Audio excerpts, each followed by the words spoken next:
Hello and welcome. You're watching The Social Network. Now, before we introduce our topic for the day, let's quickly look at some of the stuff that's buzzing. Finally, the Food Security Bill was introduced in the Lok Sabha, and of course, M.M. Joshi from the BJP was speaking, and of course, his comment on it not being a food security bill, but a vote security bill has certainly got social media buzzing. Let's look at some of the tweets that are coming in on his speech in the Lok Sabha. Let's see. Armchair Pandit has said that M.M. Joshi is opposing the food security bill because it's not covering 100% of our population. I told you, Joshi ji cares. My 2 kg chicken surmai on the way. Nirmala Sitharaman has tweeted saying pertinent questions by Dr. M.M. Joshi using government's own terminology, definition and intention raises contradictions in the food bill. Rush for vote security. Rachit has tweeted saying, Dear M.M. Joshi, Centre presently procures 58 metric tons of food grains, and after Food for All, Centre will procure 62 empty. Then how is it Kisan Virodi? And well, of course, Shilpi Tiwari has also tweeted saying none of the issues raised by M.M. Joshi on FSP, nutrition, quantity, logistics, quality, typology and funding, etc. was addressed by Sonia Ji. That, of course, was Sonia Gandhi earlier speaking today in the Lok Sabha. That was after on her pet project, the Food Security Bill, which is still being discussed. All right, now for our topic of the day. Well, Facebook CEO Mark Zuckerberg and 6 other companies have come together to set up something called Internet.org. What's it about? Take a look.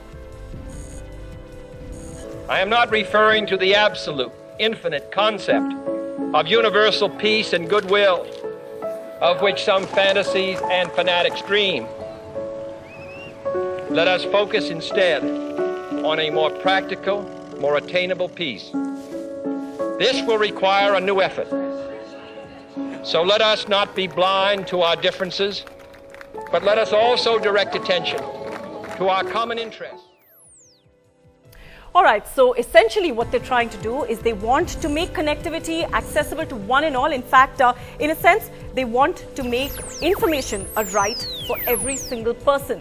So on the Social Network today, we discuss innovation or invasion. Tech firms to go for rural India. Of course, you can tweet us live during the show, and we'll take up those tweets with our panelists. Our Twitter handle is on your screens at the moment at TSN on NDTV, and we'll take your tweets live, because many people are basically putting this as a debate of, is this right to information really versus a right to privacy? Could privacy get compromised? Well, that is, of course, one of the comments that actually came in recently when Facebook came under the controversy of the Snowden and whistleblower and that huge uproar that we saw in the United States following that. Now, let's quickly introduce our panelists for the day. In the studio, we're joined by Angad Singh Chaudhary, who's a digital researcher.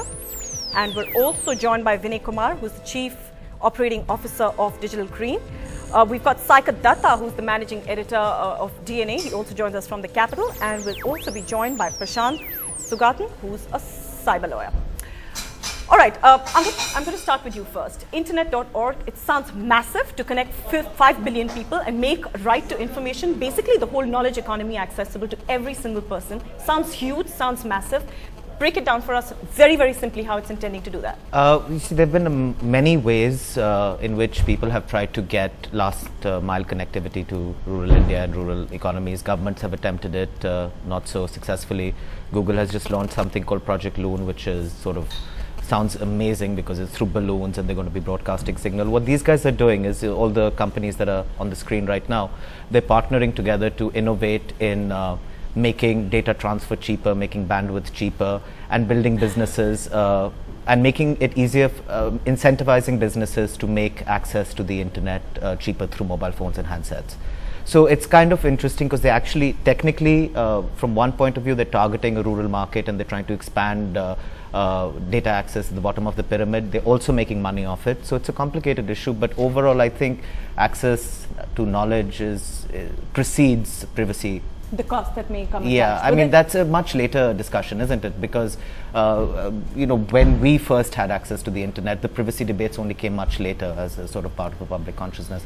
But I think that access to the internet is, you know, I wouldn't go so far as to call it a fundamental human right, because I don't know what a human right is. It's a very complicated issue. But I do think that access to the internet is something very useful right now, and it does drive innovation, it does grow economies.